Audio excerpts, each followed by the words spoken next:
Presiden Prabowo Subianto merombak Kabinet Merah Putih di 5 kementerian. Menteri Sekretaris Negara Prasetyo Hadi menjelaskan, keputusan itu lahir dari evaluasi yang terus dilakukan Presiden Prabowo Subianto terhadap kinerja pembantunya. Ya, bukan mundur, bukan dicopot. Jadi Bapak Presiden selaku Kepala Negara dan Kepala Pemerintahan, tentunya kita semua paham bahwa beliau memiliki hak prerogatif, maka kemudian atas evaluasi beliau memutuskan untuk melakukan perubahan formasi. Tapi ada surat resign yang diajukan. Ya, surat pertimbangannya banyak, itu kan ininya Presiden. Direktur Eksekutif Lingkar Madani Ray Rangkuti mengatakan perombakan kabinet yang terkesan mendadak ini terjadi lebih kuat unsur politisnya. Menurutnya, sejumlah menteri yang diganti pernah jadi pembantu presiden sebelumnya, Joko Widodo. Jadi kalau kita lihat hari ini, artinya terjadi de-Jokowinisasi di kalangan kabinet. Dari sekitar berapa jumlah anggota kabinet yang dulu pernah bergabung dengan Pak Jokowi, sekarang 5 diantaranya di-reshuffle oleh Pak Jokowi. Dan saya kira arahnya nggak kembali ke Pak Jokowi nih. Ya, jadi arahnya kelihatan justru penguatan terhadap Partai Gerindra. Jadi bahasa simpelnya mungkin kita buat de-Jokowinisasi menuju ke Gerindranisasi. Reshuffle kabinet ini harus bisa menumbuhkan harapan baru bagi publik bahwa wajah-wajah baru di pemerintahan bisa membawa semangat perubahan dan menjadi momentum untuk menjawab kesenjangan sosial dan ekonomi di masyarakat. Tim Liputan Kompas TV. Presiden Prabowo Subianto melakukan reshuffle atau kocok ulang Kabinet Merah Putih. Apakah reshuffle ini sesuai evaluasi kinerja atau malah lebih untuk mengakomodasi kepentingan politik? Kami diskusikan ini bersama dengan Ketua Great Institute Syahganda Nainggolan dan analis politik sekaligus Direktur Eksekutif Carta Politika Yunarto Wijaya. Selamat sore semuanya dengan Tifal di sini. Apa kabar? Halo, selamat sore. Terima kasih semua sudah bergabung dalam diskusi kami kali ini. Mas Toto, secara sederhana kalau Anda membaca pola reshuffle kemarin, itu betul memang berdasarkan evaluasi kinerja atau malah ada hal yang coba diakomodasi dalam tanda kutip dari segi politik ya? Bobot politiknya lebih terlihat ya, tentu saja kalau kita lihat, saya tidak mau menggunakan bahasa de-Jokowisasi lah, karena menurut saya kita harus melihat dalam konteks yang terpisah-terpisah. Yang mudah ditebak adalah memang ketika digantinya Budi Ari, ini kan tinggal masalah waktu. Perbincangan mengenai Budi Ari dengan latar belakang sebagai relawan Jokowi, kontroversi terkait dengan dugaan misalnya kasus hukum, saya pikir apalagi ditambah dengan beban kerja dari Menteri Koperasi itu kan adalah flagship-nya pemerintahan Prabowo. Ketika kemudian dibebankan bukan kepada inner circle-nya, menurut saya memang tidak tepat. Dan ketika diangkat Ferry Yuliantono, ya terlihat sekali ini adalah orang dekat Pak Prabowo dari dulu gitu ya. Dan ketika berbicara Sri Mulyani, banyak orang yang kaget. Saya tidak kaget, walaupun memang dari sisi waktu saya cukup kaget karena kok sedemikian cepat. Secara paradigma Pak Prabowo dengan Sri Mulyani memang berbeda. Ketika yang satu dianggap lebih dekat dengan pemikiran ayahnya, sosialis, yang satu sering dianggap lebih dekat dengan pasar bebas. Jadi it's all about time juga, apalagi kalau kita dengar isu bahwa Sri Mulyani sendiri dipakai oleh Pak Prabowo dalam konteks didorong oleh Pak Jokowi dengan Pak SBY yang cenderung memang secara paradigma sama dengan Sri Mulyani.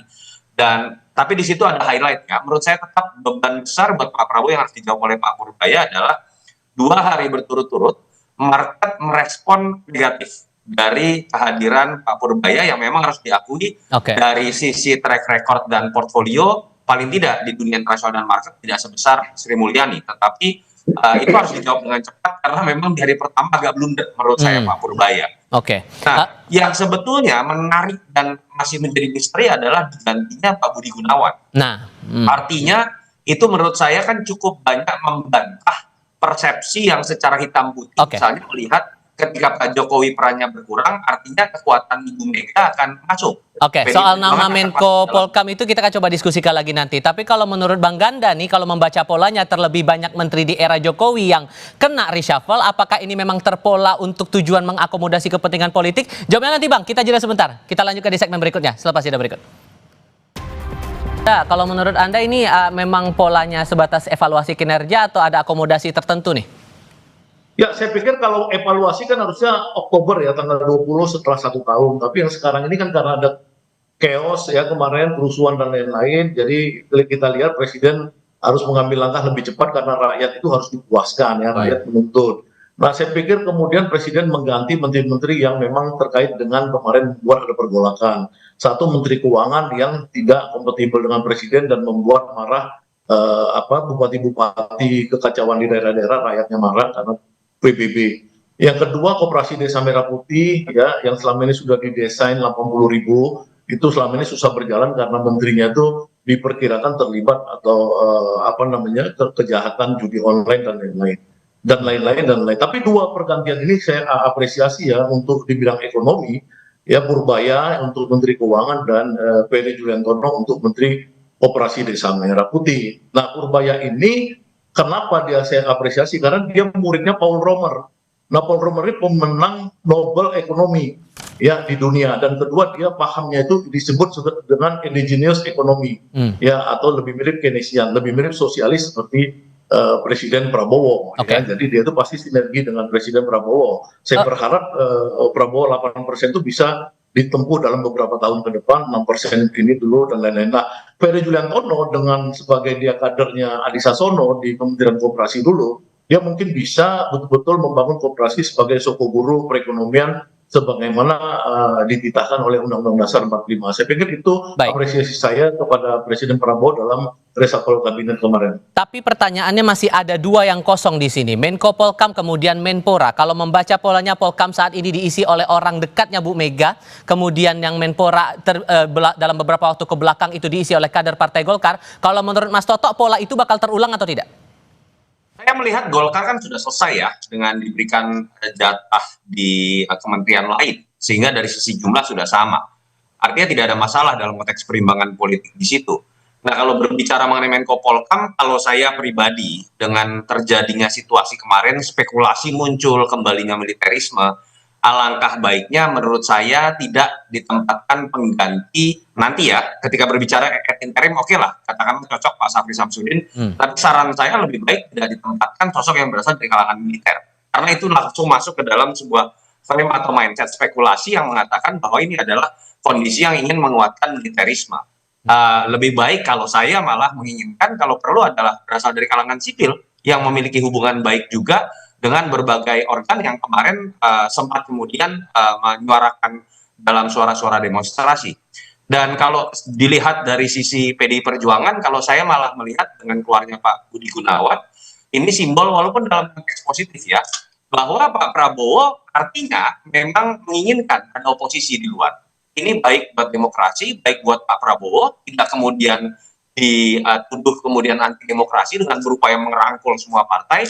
Buat PDI Perjuangan juga bagus, bisa menjalankan fungsi sebagaimana mestinya sebagai pihak yang kalah dalam pilpres dan memang secara tata negara ada dalam posisi untuk melakukan check and balances sebagai pihak oposisi. Jadi saya pikir ini sebuah kondisi yang bagus buat demokrasi itu sendiri. Oke, kalau Bang Ganda juga sepakat atau punya pandangan lain nih untuk pos yang Menko Polkam dan Menpora ini?